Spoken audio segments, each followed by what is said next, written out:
یہ ووٹ کا حق مسلم کانفرنس نے لے کر دیا.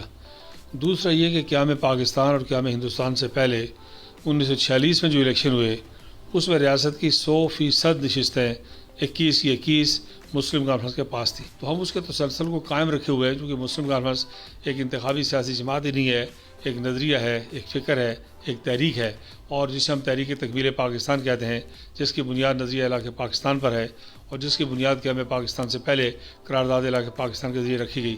تو یہی وجہ ہے کہ باقی جماعتوں کو ہر نئے الیکشن میں اپنے نئے کسی منشور کی بات کرنی پڑتی ہے, نئے پروگرام کی بات کرنی پڑتی ہے, لیکن ہمارے پروگرام کی کچھ بنیادیں بالکل مستقل نوعیت کی ہیں جن میں ریاست جموں و کشمیر کا تشخص ہے, تحریک آزادی کشمیر ہے کہ ساری ریاست کو آزاد کروا کے پاکستان میں شامل کرنا ہے, پاکستان کا دفاع ہے, ریاست کے اندر پاکستان کا تشخص ہے اور تکمیل پاکستان ہے. اس لیے ہمارا سارا نظام جو ہے سیاسی, جمہوری, پارلیمانی, انتخابی اسی کے گرد گھومتا ہے اور ہم پوری طرح اپنی تیاری میں ہیں. ویریفائڈ پراپرٹی لسٹنگ کے لیے صرف elan.com پر جاؤ. بس اپنی مرضی کی لوکیشن اور سائز لکھیں اور دیکھیں ہزاروں پراپرٹی, کیونکہ elan.com دے رہا ہے آپ کو رہائش مرضی کی. گزشتہ 10 سال میں ریاست سے باہر کی جماعتوں نے مسلم کانفرنس کو بہت بری طرح بلڈوز کیا. پاکستان پیپلز پارٹی اور نواز لیگ دونوں نے پچھلے 10 سالوں میں سرکاری اسباب, ذرائع وسائل استعمال کر کے تو مسلم کانفرنس کو کمزور کرنے کی کوشش کی تاکہ ہندوستان کے ساتھ کوئی بھی ساز باز کیا جائے تو کشمیریوں کی تمہارا آواز بیچ میں نہ رہے, وہ کمزور پڑ جائے. لیکن اللہ کا کرم ہے کہ 10 سال کی کٹھن اپوزیشن کے بعد مسلم کانفرنس ایک بار پھر اپنے پاؤں پر کھڑا ہونے کی کوشش کر رہی ہے. ہمارے پاس تاریخ کا قیمتی ترین ورثہ ہے. جب ہم کہتے ہیں کشمیر بنے گا پاکستان اور پاکستان کا مطلب کیا لا الہ الا اللہ, تو ہمارے پاس اس دور کی سیاست کا سب سے بڑا سیاسی اور نظریاتی ورثہ ہے. اس لیے ہم اس ورثے پر فخر محسوس کرتے ہیں. تو ماضی قریب میں آپ کی prime minister of Pakistan Imran Khan سے ملاقات ہوئی ہے. آپ کا پریس ریلیز تھا کہ ہم اکٹھے الیکشن لڑیں گے, لیکن جو پاکستان تحریک انصاف کا پریس ریلیز آیا ہے انہوں نے کہا الیکشن کے بعد سوچا جائے گا. یہ کیا کوئی تضاد تھا دونوں پریس ریلیز میں؟ ایک تو یہ ہے کہ عمران خان صاحب وزیر اعظم پاکستان ہے, ان سے کوئی بھی شہری مل سکتا ہے. دوسری بات یہ ہے کہ ہمارے تھوڑے سے ایک مذاکراتی ماحول چل رہا تھا پی ٹی آئی کے ساتھ, اور اس کا نتیجے کے طور پر یہ ملاقات ہوئی ہے. اور اس ملاقات میں ہم نے باہمی تال میل کو, افہام و تفہیم کو اور انڈرسٹینڈنگ کو فروغ دیا ہے اس ملاقات میں. چونکہ پہلے جو ٹریک 2 پہ ملاقات تھی وہ نجی سطح کی ملاقات تھی, اب یہ سینئر موسٹ لیول پہ ملاقات ہونی تھی. دوسرا یہ ہے کہ ان کے اور ہمارے پریس ریلیز میں کوئی فرق نہیں ہے, 19-20 کا فرق بھی نہیں ہے.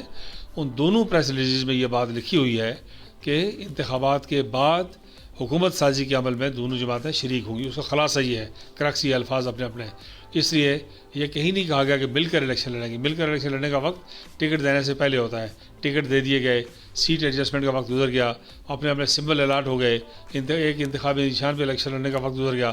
اب جو وقت باقی ہے وہ یہ ہے کہ ہم ایک دوسرے کی بجا مخالفت نہ کریں, جہاں ہو سکے ایک دوسرے کی مدد کریں, اور انتخابات کے بعد اپنی اپنی نشستیں لے کر ایک مشترکہ حکومت قائم کریں. تو پاکستان میں مہنگائی ہے, آئی ایم ایف سے کافی قرضہ لیا جا چکا ہے. کیا آپ عمران خان کی پالیسیز اور ان کی اسٹریٹجی سے آپ خوش ہیں جو آپ اطاعت کریں گے الیکشن جیتنے کے بعد؟ دیکھیے, جب آپ فیلڈ میں کھیلنے کے لیے اترتے ہیں تو جو ٹیمیں دستیاب ہوتی ہیں انہی کے ساتھ کھیلتے ہیں. اس وقت 3-4 بڑے میجر سٹیک ہولڈرز ہیں. ایک پاکستان پیپلز پارٹی ہے, اس کی پرفارمنس ہم نے دیکھ لی ہے. ایک طرف نواز لیگ ہے جن کے پاس گھروں میں نواز شریف کے پاس نریندر مودی اور اجیت ڈوول اور سجن جندال اور ہندوستان کے اندر جو پاکستان کی بدترین زہریلی مخالف قیادت ہے ان کا گھروں میں آنا جانا تھا. اب ایک تحریک انصاف ہے, مین سٹیک ہولڈر ہے, مرکز میں ان کی حکومت ہے, اور عالمی سطح پر مسئلہ کشمیر کے اوپر بڑی مؤثر گفتگو کی ہے عمران خان نے جہاں کہیں بھی ان کو موقع ملا ہے بین الاقوامی فورمز پر.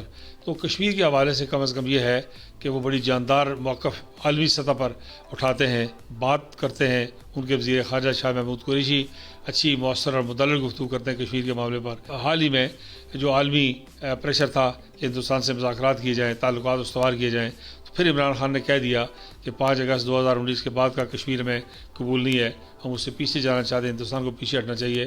تو یہ ضروری نہیں ہے کہ ہمارا کوئی تحریک انصاف کی کشمیر پالیسی پر پورا اطمینان ہے, لیکن باقی جماعتوں کے مقابلے میں وہ بدرجہ بہتر مسئلہ کشمیر کے حوالے سے پرفارمنس ہے ان کی. اس لیے ہم سمجھتے ہیں کہ جو فیلڈ میں اسٹیک ہولڈر موجود ہیں ان میں سے کسی کے ساتھ اگر الائنس کرنا ہے تو تحریک انصاف کے ساتھ مقابلتاً بہتر ماحول میں یہ کام ہو سکتا ہے. سردار فاروق حیدر صاحب, انہوں نے 5 سال